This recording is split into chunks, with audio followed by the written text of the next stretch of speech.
Good morning दोस्तों, मेरे English platform पर आप सभी का स्वागत है। देखो, कल हमने पढ़ा था आर्टिकल। आर्टिकल के बारे में कल हमने बेसिक किस प्रकार से ए और एन का प्रयोग किस साउंड किया जाता है, किसके ऊपर डिपेंड होता है ए और एन का प्रयोग, इतना देखा था। इसके बाद में आज हम इस क्लास में देखेंगे कि किन किन रूल्स के लिए ए और एन आर्टिकल का प्रयोग किया जाता है। रूल्स भी होते हैं ए और एन आर्टिकल के लिए। आपने जो क्लास देखी थी पिछली, उस क्लास में शायद इतना ही पढ़ा है आज तक। अब ये रूल्स देखिए किस प्रकार से ए और एन आर्टिकल का प्रयोग होता है। ये रूल्स बहुत इंपॉर्टेंट है। इन रूल्स में कुछ महत्वपूर्ण बातें होती है। मोस्ट बातें मैं आपको दिखाता हूँ। सबसे पहले देखो कि फर्स्ट नियम है हमारा ए और एन आर्टिकल का। फर्स्ट नियम है, देखो, जिन स्टूडेंट्स ने जो पिछली क्लास नहीं देखी है उनको ये समझ में नहीं आएगा, तो वो क्लास देखिए पहले। और इस क्लास को स्टार्ट करने से पहले या देखने से पहले आप रफ कॉपी और पेन आपके हाथ में होना चाहिए। और जिस प्रकार से मैं समझा रहा हूँ, समझने के बाद में आप क्लास को रोक कर आप उसे उतारिए, ताकि अच्छी तरीके से आपको समझ में आए। तो देखो, स्टार्ट करते हैं कि प्रथम बार प्रयुक्त होने वाली एक वचन गणनीय संज्ञाओं के लिए, कि प्रथम बार प्रयुक्त होने वाली एक वचन गणनीय संज्ञाओं के पहले ए और एन आर्टिकल का प्रयोग किया जाता है। कैसे कैसे देखो, मैं समझाता हूँ। सबसे पहले काउंटेबल नाउन और अनकाउंटेबल नाउन दो चीजें देखते हैं। मतलब गणनीय संज्ञा और अगणनीय संज्ञा क्या होती है ये सर? क्या है काउंटेबल नाउन और क्या है अनकाउंटेबल नाउन? तो मैं दोनों आपको दिखाता हूँ। इसे हिंदी में कहते हैं गणनीय संज्ञा, इसे अगणनीय संज्ञा। गणनीय संज्ञा देखो, नाम से एक्सप्लेन हो रहा है कि सर जिसको गिन सकते हैं, जैसे 1 2 5 10 15 20। जैसे एक मार्कर है, गिन सकता हूँ ना। जैसे एक बोर्ड है, गिन सकता हूँ। जैसे एक स्कूल है, गिन सकता हूँ। जैसे एक टी शर्ट है, गिन सकता हूँ। हाँ, जैसे एक हाथ है। मतलब जिनको गिना जा सकता है वो आपकी क्या होती है? Countable noun. जैसे पेन है, आपके हाथ में एक पेन है। जैसे मेरे पास ये पेन है, मैं इस पेन को गिन सकता हूँ कि एक ही है। हाँ हाँ। जैसे बॉय है, लड़का। जैसे आप लड़के को गिन सकते हो कि एक लड़के, दो लड़का, तीन लड़का, आप ऐसे काउंट कर सकते हो। जैसे गर्ल है, एक लड़की है, दो लड़की है, आप उनको गिन सकते हो। इसके बाद जैसे बुक है, पुस्तक को आप गिन सकते हो। जैसे एक बुक है, मैं इस पुस्तक को गिन सकता हूँ कि एक ही है ना ये। हाँ, तो जिसको हम गिन सकते हैं। जैसे टेबल है, आपके पास कोई टेबल हो गया, आप उसको गिन सकते हो। जैसे इतना हो गया कि जिसको हम गिन सकते हैं। जैसे पेन है, मार्कर है, टी शर्ट है, हैंड है, बोर्ड है। जो चीज, जिन चीजों की हम काउंटिंग कर सकते हैं, जिनको हम गिन सकते हैं, वो आपका काउंटेबल नाउन होता है। जिनको हम गिन नहीं सकते वो अगणनीय संज्ञा होती है। जैसे किन चीजों को गिन नहीं सकते वो देखो। जैसे वाटर, पानी को आप गिन सकते हो कि एक पानी है, दो पानी, ऐसे नहीं गिन सकते बेटा। ये चीजें ऐसी है जिनको हम गिन नहीं सकते। जैसे गॉड है, भगवान, भगवान को हम गिन सकते हैं। जैसे आप गिनना स्टार्ट, बालाजी महाराज है, माता रानी है, ईश्वरा जी महाराज है, अलग अलग प्रकार के देवताओं का आप गिनना स्टार्ट कर दो कि बेटा खूब सारे देव होते हैं, उनको गिना नहीं जा सकता। जैसे हैप्पी है, खुशी है ना। हैप्पी का मतलब खुशी होता है। आप खुशी को गिन सकते हो? नहीं। किसी चीज से मिलने वाली खुशी को आप कभी नहीं गिन सकते। आप कहोगे सर खुशी नाम की लड़कियों को हम गिन सकते हैं, एक लड़की है, दो लड़की। बेटा मैं नाम की बात नहीं कर रहा, मैं यहाँ इस हैप्पी, खुशी, किसी चीज से मिलने वाली खुशी की बात कर रहा हूँ। जैसे आप 12वीं या 10वीं क्लास में फर्स्ट रैंक से आपको मेरिट में आ रहे हो, आपको वो खुशी मिल रही है, आप उस किसी की काउंटिंग नहीं कर सकते। आप नौकरी लग जाओ, आपको नौकरी लगने की खुशी होती है, तो आप उस खुशी को नहीं गिन सकते, है ना। वो गिनी नहीं जा सकती। जैसे टी है, चाय को नहीं गिना जा सकता, एक टी, दो टी, ऐसे गिना नहीं जाता। कॉपी है, इसको भी नहीं गिन सकते। सिल्वर है, सेड है, किसी दुख को नहीं गिन सकते। तो ये चीजें ऐसी है जिनको हम गिन नहीं सकते, इसलिए इन्हें कहा गया अनकाउंटेबल नाउन, जिन्हें गिना नहीं जा सकता। इनको गिन सकते, इनको नहीं गिन सकते। जैसे फॉर एग्जाम्पल्स आपको देता हूं कि आई हैव ए बुक, मेरे पास एक पुस्तक है, मेरे पास एक पुस्तक है, मैं गिन सकता हूं ए बुक, यानी एक पुस्तक है। यहाँ ए क्यों आया, ए आर्टिकल क्यों आया आपको पता है, क्योंकि यहाँ बे साउंड निकल रही है और बे आपकी कौन सी साउंड है, कंसोनेंट साउंड, और कंसोनेंट साउंड के लिए किस आर्टिकल का प्रयोग होता है, एक का, इसलिए आई हैव ए बुक।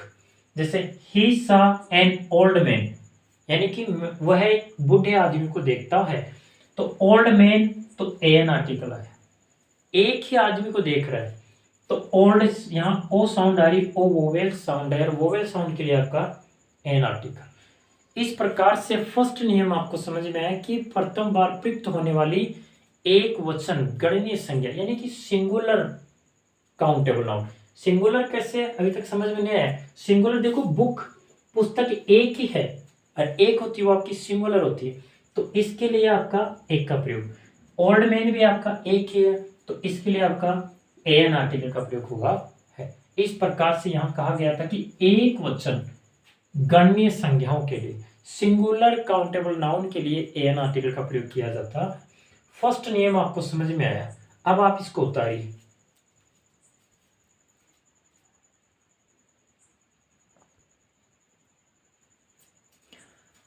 हाँ, तो देखो आपने इसको उतार चुके हो, आपने फर्स्ट नियम देखा, आपने उसको रफ कॉपी में उतार भी लिए हो, उतार चुके हो। अब उतारने के बाद में सेकंड नियम देखो कि ऐसी एक वचन पूरक संज्ञाओं, इंग्लिश में बोले तो सिंगुलर नाउन कंप्लीमेंट से पूर्व जो किसी पेशे या व्यवसाय से संबंधित हो। देखो पढ़ने से समझ में नहीं आया, ये चीजें किताबों में लिखी हुई है। हम देखो टीचर की जरूरत क्यों होती है कि लिखी हुई चीज का एक्सप्लेन करे, उसे समझाए कि सर ये आई कैसे, ये चीज बताने के लिए टीचर की जरूरत पड़ती है। और इसीलिए मैं आपके पास में खड़ा कि कैसे आई। सबसे पहले नाउन कंप्लीमेंट्स को समझे कि ये क्या है, पहली बार सुना है। इसका मतलब होता है पूरक संज्ञाएं।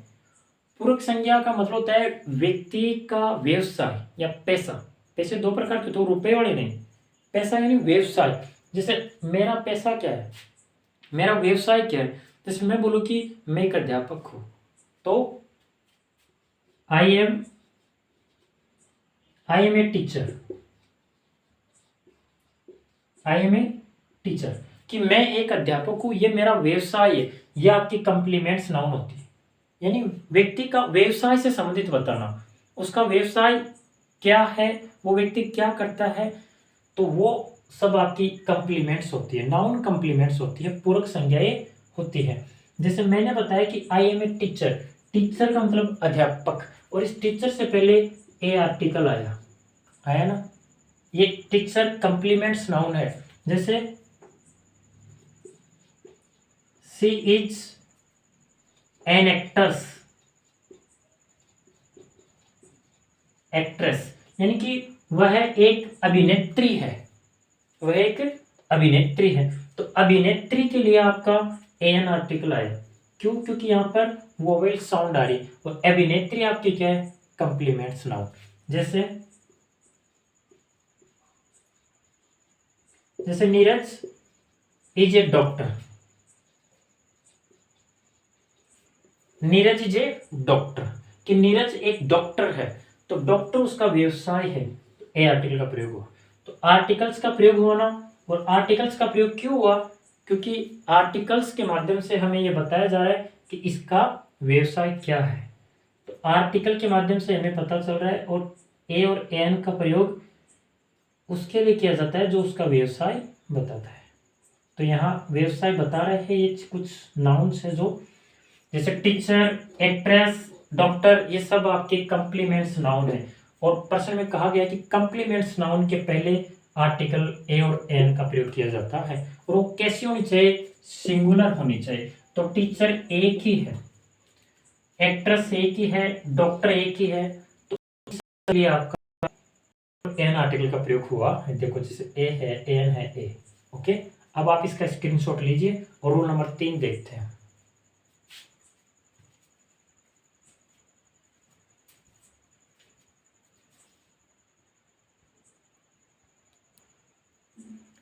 रूल नंबर 3 देखते हैं। देखो ए और एन आर्टिकल का प्रयोग में रूल नंबर 3 देखते हैं कि ऐसी अभिव्यक्तियों के लिए जो मूल्य, अनुपात, गति यानी कि वैल्यू, रेशियो और मोशन, इन सबको व्यक्त करता है या ये सब दर्शाता है। तो इन सब के पहले अगर आपका वैल्यू आ रहा है, रेशियो आ रहा है, मोशन आ रही है, गति, इन सब के पहले भी हम ए और एन आर्टिकल का प्रयोग करते हैं। जैसे फॉर एग्जांपल्स मैं आपको दिखाता हूं, जैसे 40 रुपीज, 40 रुपीज 1 किलो शुगर, ऐसे बोल सकते हैं कि 40 रुपीज 1 किलो शुगर, यानी कि 40 रुपए की 1 किलो चीनी आती है। शुगर को हम क्या कहते हैं? चीनी, है ना। तो ए आर्टिकल का प्रयोग हुआ ना, किस लिए? 1 किलो शुगर, यानी कि ये आपका मूल्य अनुपात इन सब में से एक चीज को दर्शा रहा है, इसका मूल्य दर्शा रहा है, वैल्यू। जैसे और एग्जांपल्स देख लो, जैसे 80 रुपीज ए डजन, यानी कि 80 रुपयों की एक डजन आती, एक दर्जन आती है। तो ए आर्टिकल का प्रयोग हुआ यहां पर भी, क्योंकि यहां कहा गया कि वैल्यू, रेशियो और मोशन के लिए होता है। जैसे 20 किलोमीटर एन हावर, कि 1 घंटे के अंदर 20 किलोमीटर की दूरी कवर होती है या पार होती है, चल पाती है कोई भी कार है, बस है। तो यहाँ पर एन आर्टिकल का प्रयोग हुआ है इस हावर यानी किलोमीटर, मोशन यानी गति के लिए। तो यहाँ गति के लिए, वैल्यू के लिए, रेशियो के लिए, इन सब के पहले भी एन आर्टिकल का प्रयोग होता है। जैसे ए है, एन, इन सब के लिए भी थर्ड नियम ये बताता है कि आपका मोशन है, वैल्यू है, रेशियो है, इन सब के लिए भी एन आर्टिकल का प्रयोग होता है। जैसे यहाँ हो रहा है, यहाँ हो रहा है। इन एग्जाम्पल से समझ में आ रहा है कि किस प्रकार से जो थर्ड नियम है वो एन और ए और एन आर्टिकल को एक्सप्लेन करता है। इतना समझ में आया। अब आप इसका स्क्रीनशॉट लीजिए। रूल नंबर 4 देखते हैं हम।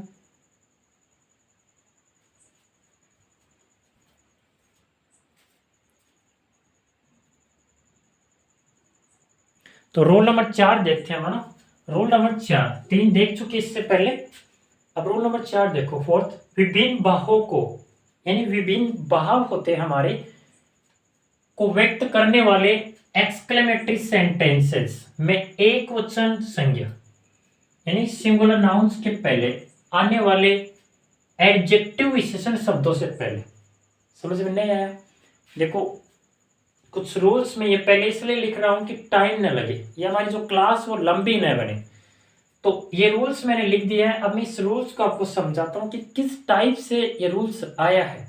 सबसे पहले कहा गया कि विभिन्न भावों को, हमारे जो भाव होते हैं, मन के जो इच्छा होती है, जैसे हम कुछ भी अपने मन के जो भाव होते हैं वो, जैसे पढ़ने के प्रति आपकी क्या भावना है, आपके कुछ ना कुछ भाव है, तो उनको व्यक्त करने वाले एक्सक्लेमेटरी सेंटेंस। एक्सक्लेमेटरी सेंटेंस कहते हैं विस्मयादि बोधक वाक्य को, यानी जिसमें कुछ सडनली हो, जैसे कोई लड़का होता है, कमजोर होता है, वीक होता है स्टडी, पढ़ाई में, पढ़ने में, और वो मेरिट में आ जाए, तो अचानक सडनली सरप्राइज करने वाली सी बात है ये, है ना, चौंकाने वाली सी बात है। तो उस प्रकार की घटनाएं, जैसे कोई व्यक्ति की डेथ हो जाती है युवा अवस्था में, तो ये आश्चर्यचकित, ये ऐसी बात है जिसमें एक्सक्लेमेटरी सेंटेंस है, यानी सडनली कोई एक्सीडेंट होता है रोड पे, है ना, तो वो सडनली होता है, तो सडनली होने वाली घटनाएं आपकी एक्सक्लेमेटरी सेंटेंस में आती है। ये होता है एक्सक्लेमेटरी सेंटेंस। तो एक्सक्लेमेटरी सेंटेंस के बाहों को व्यक्त करने वाले जो सिंगुलर एडजेक्टिव होते हैं, एडजेक्टिव किसे कहते हैं आपको पता है? संज्ञा और सर्वनाम की विशेषता बताने वाले शब्दों को एडजेक्टिव कहते हैं। जैसे I am a good teacher, मैंने कहा कि मैं एक अच्छा अध्यापक हूं, मेरी विशेषता कौन बता रहा है? गुड, है ना। तो इस प्रकार से, जैसे एग्जाम्पल, व्हाट ए ब्यूटीफुल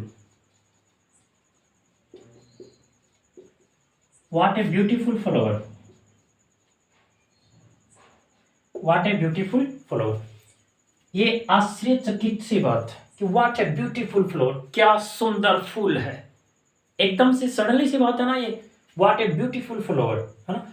तो इसमें देखो, फ्लावर ये आपका सिंगुलर नाउन है, सिंगुलर नाउन है, सबसे पहले बात तो यह आई कि सिंगुलर नाउन होना चाहिए, फ्लावर सिंगुलर नाउन है।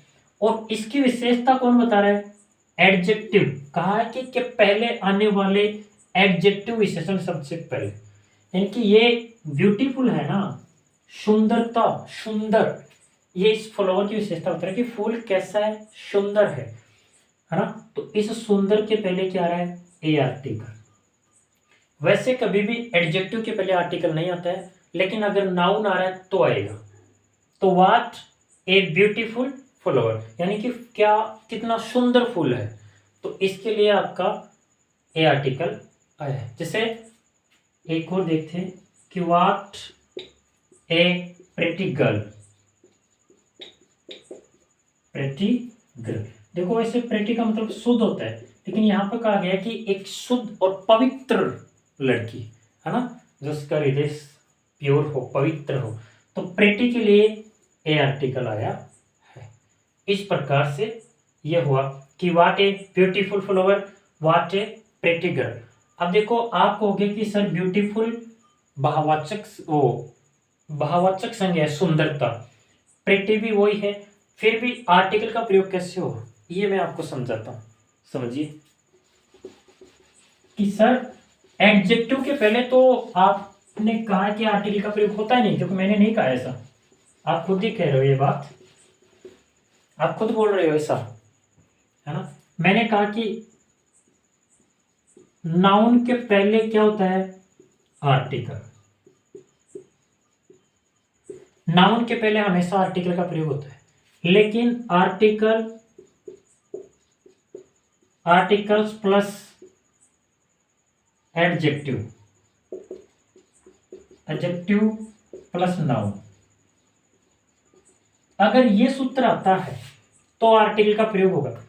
मतलब कि एडजेक्टिव के बाद में नाउन का आना जरूरी है, तब तो आर्टिकल का प्रयोग होगा, अन्यथा नहीं होगा। अगर ये नाउन नहीं आ रहा है ना, तो आर्टिकल का प्रयोग नहीं होगा, यहां पर आर्टिकल का प्रयोग नहीं होगा। मतलब अकेले एडजेक्टिव के साथ आर्टिकल का प्रयोग नहीं होता है, नाउन के साथ होता है। जैसे अभी हमने देखा कि व्हाट ए ब्यूटीफुल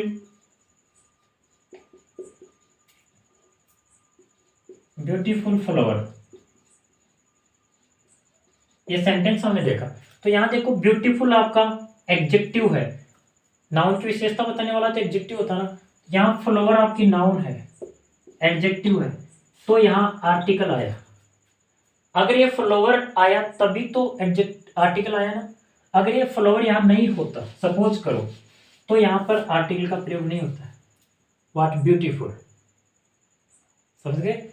तो एडजेक्टिव अकेले के साथ आर्टिकल नहीं आता है, नाउन का होना जरूरी है, आर्टिकल के लिए नाउन का होना इंपॉर्टेंट है, ये समझ में आया। अब रूल नंबर 5 देखते हैं। तो रूल नंबर 5 देखिए, इतना आपको समझ में आया, तो रूल नंबर 5 देखते हैं।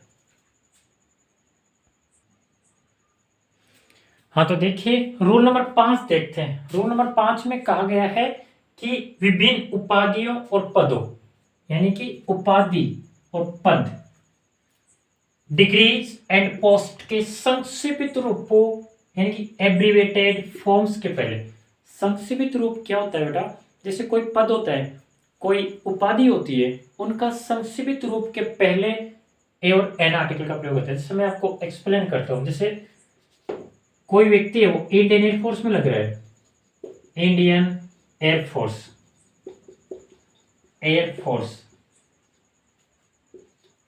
जैसे मास्टर ऑफ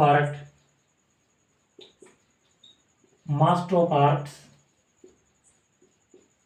एक पद है, ये डिग्रियां है कि इंडियन एयरफोर्स, बड़ा सारा नाम है, कोई व्यक्ति इंडियन एयरफोर्स में लग रहा है, भारतीय वायुसेना में, मास्टर ऑफ आर्ट है।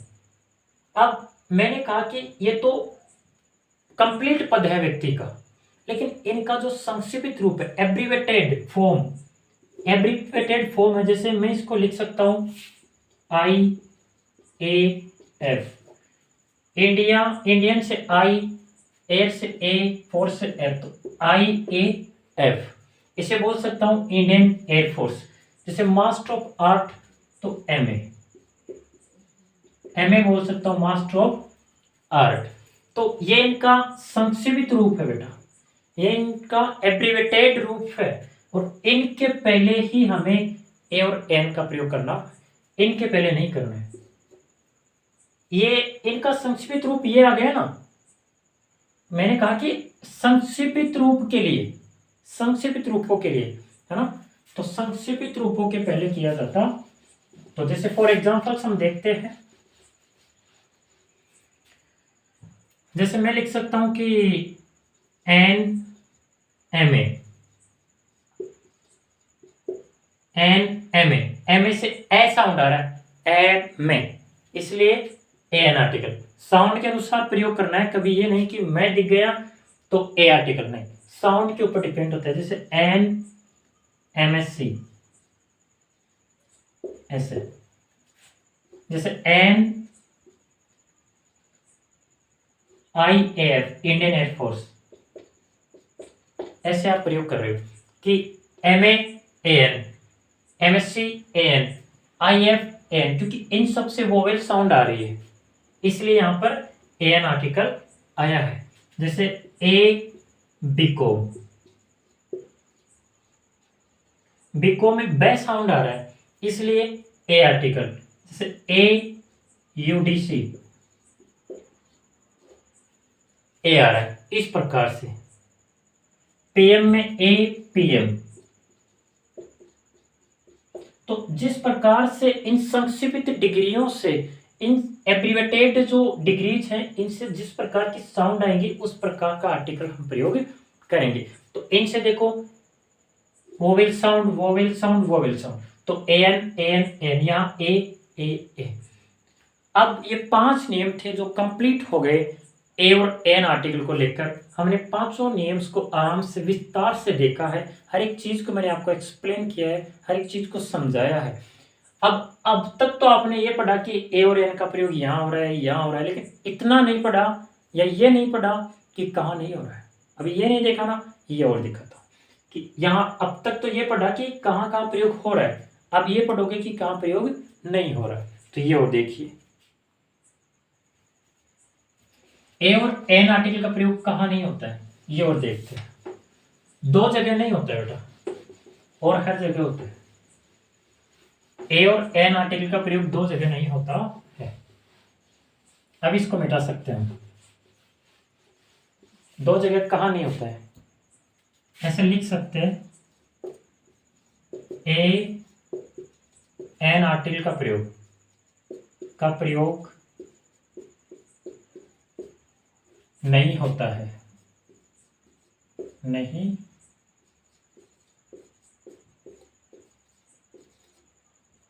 ऐसे लिख सकते हो कि कहाँ नहीं होता है, कहाँ नहीं होता है।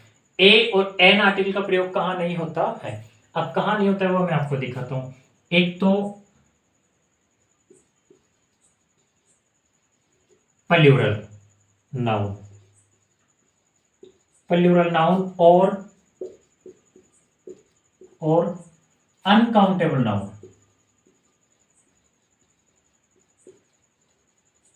अनकाउंटेबल नाउन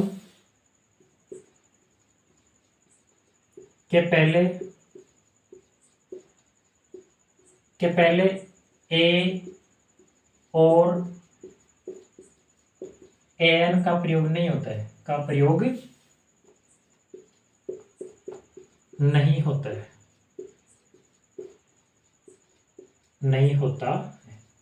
ये बात आपको ध्यान में रखनी है कि एक तो प्लूरल नाउन और एक अनकाउंटेबल नाउन के पहले ए और एन आर्टिकल का प्रयोग नहीं होता है। ये बात समझ में आ गई कि प्लूरल नाउन और अनकाउंटेबल नाउन। अब मैं एग्जांपल से आपको समझाता हूं कैसे। एग्जांपल्स देखिए, इतना तो समझ में आ गया कि एक तो प्लूरल नाउन और एक अनकाउंटेबल नाउन के पहले नहीं होता है। जैसे मैं लिखूं कि आई हैव ए बुक, इसमें देखो आई हैव ए बुक, इसमें ए आर्टिकल का प्रयोग हो रहा है, लेकिन मैं यहां ये कर दूं कि आई हैव ए बुक्स, अब बुकों को गिना नहीं जा रहा, अनकाउंटेबल है। और ये प्लूरल नाउन है, ये प्लूरल नाउन भी है और अनकाउंटेबल नाउन भी है, क्योंकि इसको गिना नहीं जा रहा, ये अनकाउंटेबल है जिसको गिन नहीं सकते। तो यहाँ पर अब किसी प्रकार का कोई आर्टिकल नहीं आएगा। इस प्रकार से अगर मैं एस हटा दूं तो आर्टिकल आएगा, एस लगा दूं तो आर्टिकल नहीं आएगा। मतलब एस लगाते ये प्लूरल बन रहा है। जैसे और भी एग्जांपल्स आप खूब सारे देख सकते हो। She is a beautiful, a beautiful. अब यहां आर्टिकल आएगा या नहीं आएगा, ये देखो कि शी इज ब्यूटीफुल। देखो ब्यूटीफुल सुंदरता, ये आपका अनकाउंटेबल नाउन है, अनकाउंटेबल नाउन है। और अनकाउंटेबल नाउन के पहले कभी भी आर्टिकल का प्रयोग नहीं होता है, ये मैंने कहा था। लेकिन अनकाउंटेबल नाउन के बाद में अगर नाउन आ जाए, अगर इसके बाद में नाउन आ जाए, जैसे गर्ल लिख दूं मैं कि शी इज ब्यूटीफुल गर्ल, तो ए आ जाएगा। अगर इसके बाद में नाउन आता है तो मैंने पिछले जो रूल्स था पिछला, उसमें बताया था ऐसा कि पिछले वाले रूल्स में ऐसा कुछ था। तो अगर अकेला ब्यूटीफुल आ रहा है तो यहाँ पर नहीं आएगा, क्योंकि ये अनकाउंटेबल नाउन है, सुंदरता को हम गिन नहीं सकते इस प्रकार से। तो ये समझ में आया कि प्लूरल नाउन के लिए नहीं होता है ए का प्रयोग, अनकाउंटेबल नाउन के लिए नहीं होता है प्रयोग। देखो कंटिन्यू, मेरा जो आर्टिकल का टॉपिक था ए और एन को लेकर वो कंप्लीट हो गया, कहाँ होता है कहाँ नहीं होता है। अब हम दे का प्रयोग पढ़ेंगे अगली वाली क्लास में, जो नेक्स्ट क्लास होगी उसमें दे का यूज पढ़ेंगे कि दे का यूज कहाँ होता है कहाँ नहीं होता है। अब देखो एक बच्चे का कमेंट था, एक बच्चे ने मुझे कहा कि सर हम किस प्रकार से पढ़ें ताकि हम जल्दी से सफलता हमें मिल जाए या हम सक्सेस हो जाए जल्दी से। तो देखो पढ़ने का एक मूल मंत्र मैं आपको बताता हूँ कि किस तरीके से स्टूडेंट को स्टूडेंट लाइफ में पढ़ना चाहिए।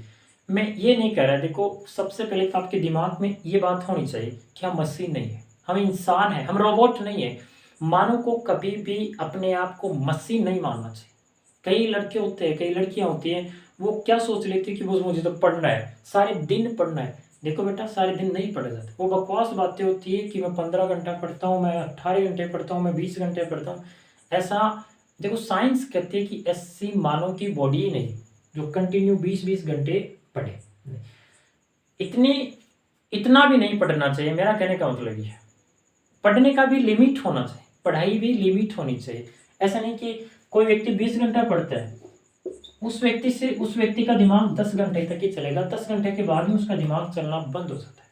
साइंस कहती है कि 10 घंटे तक व्यक्ति में जो फुर्ती होती है वो फिर नहीं होती, इसके बाद में तो व्यक्ति को रेस्ट करना चाहिए। और 10 घंटे अगर कोई व्यक्ति कंटिन्यू पढ़ रहा तो बहुत है। तो मैं आपको एक रूल्स बताता हूँ किस तरीके से आपको पढ़ना चाहिए। तो वो रूल्स देखिए, जैसे मैंने कक्षाओं में भी बताया है, मैं एक प्राइवेट टीचर हूँ और प्राइवेट टीचर होने के नाते मैंने स्कूलों में ये बच्चों को बताया है कि पढ़ने का मेथड सबसे बेस्ट कौन सा है। अब देखो 8 घंटे आपको रोजाना पढ़ना चाहिए, बहुत होते हैं, खूब होते हैं। मतलब अगर कंटिन्यू 8 घंटे आप पढ़ रहे हो हर दिन, किसी भी दिन वेस्ट नहीं कर रहे हो, तो मैं कह रहा हूँ आप सक्सेस हो सकते हो, गारंटी है मेरी। आपको कोई भी अनसक्सेस नहीं कर सकता, कैसी भी एग्जाम दो चाहे, आप सफल हो जाओगे। लेकिन शर्त कौन सी है, कंटिन्यू, लगातार हर दिन पढ़ना चाहिए। ऐसा नहीं कि 5 दिन तो पढ़ चुके हैं 7 दिन छोड़ देंगे, ऐसा नहीं, वो सक्सेस नहीं मिलेगी। तो कंटिन्यू पढ़ना जरूरी है। और 8 घंटे आराम से सो। साइंस कहती है कि 6-7 घंटे सोना चाहिए मानव को ताकि स्वस्थ रहे, लेकिन मैं कह रहा हूँ कि मानव को 8 घंटे सोने चाहिए, आराम से फुल स्वस्थ रहेगा, किसी प्रकार की कोई बीमारी नहीं होगी। तो 8 घंटे सो आराम से, फिर बच गए 8 घंटे, क्योंकि दिन में 24 घंटे तो होते हैं ना, दिन रात में। 8 घंटे में आपको क्या करना है, पढ़ाई हो गई, आराम से सो चुके हो, अब 8 घंटे आपको फिर घूमना है। आप चाहे घूमो, चाहे मम्मी से बात करो, पापा से करो, किसी फ्रेंड से करो, किसी भी पर्सन से बात करो, चाहे बुजुर्ग लोगों के पास बैठो, चाहे दोस्तों के साथ खेलो कूदो, टीवी देखो, मोबाइल देखो, कुछ भी करो, 8 घंटे आपके हैं। देखो एक चीज होती है कि बुजुर्गों के पास बैठो, मैंने ये कहा सब कुछ किताबें नहीं सिखाती बेटा, हर चीज़, हर नॉलेज बुक्स में नहीं है।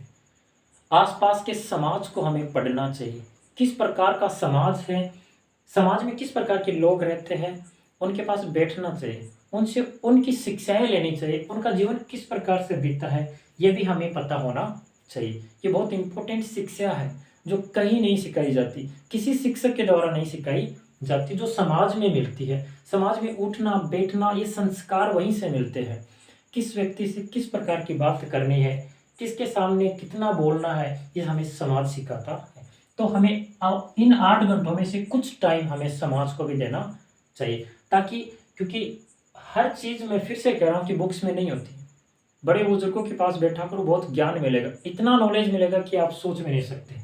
तो 8 घंटे आपको स्टडी करनी है, 8 घंटे आराम से सोना है, और 8 घंटे आपके, चाहे ऐश करो, चाहे किसी के पास बैठो, उनकी बातें सुनो या उनको अपनी सुनाओ, या खेलो कूदो, टीवी देखो, मोबाइल देखो, कुछ भी करो। ये स्टडी का मेथड बहुत शानदार है, इस मेथड को अपनाइए, आप अनसक्सेस कभी नहीं होगी, हमेशा सफलता आपके कदम चूमेगी। आप जो सपने देख रहे हो, आपके जो ड्रीम्स हैं वो कंप्लीट होंगे, इस रूल्स को फॉलो करोगे तो। और मेरा पढ़ाया हुआ आपको अच्छा लगे ना, तो एक दूसरे दोस्त में शेयर किया करो, ताकि हमारा जो जो ये मेहनत है वो सबको सुविधाएं मिल पाए। हर एक, मैं चाहता हूँ कि हर एक बच्चा सीखे। मेरा उद्देश्य बोर्ड पे छापना नहीं है बेटा, आपको समझाना है, आपके दिमाग में आनी चाहिए हर चीज़, हर चीज़ आपको समझ में आनी चाहिए।